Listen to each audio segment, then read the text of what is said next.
राजकारणामध्ये मोठी खळबळ. विधान परिषद निवडणूक, काँग्रेसचे 70 नगरसेवक संपर्काबाहेर.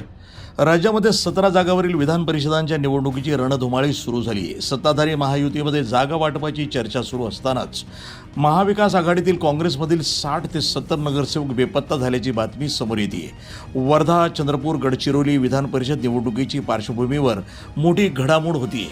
उमेदवार निश्चित नसतानाही नगरसेवकांची पळवापळवी सुरू झाल्याची चर्चा रंगली आहे.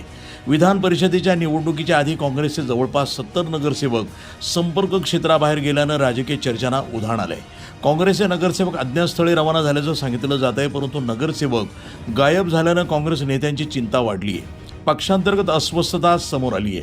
विधान परिषदेची निवडणूक ही स्थानिक स्वराज्य संस्थांच्या प्रतिनिधीच्या निवडणुकीत होणार आहे. त्यामुळे जिल्हा परिषद नगरसेवक मतदान करतील. त्यामुळे प्रत्येक नगरसेवक जिल्हा परिषद सदस्याला महत्त्व प्राप्त झालं आहे. अशातच भाजपानं मोठी खेळी खेळली आहे. दरम्यान नगरसेवक गायब झाल्यानं विधान परिषदेच्या निवडणुकीमध्ये मोठ्या प्रमाणात घोडेबाजार होत असल्याचा आरोप काँग्रेसकडनं करण्यात येतोय.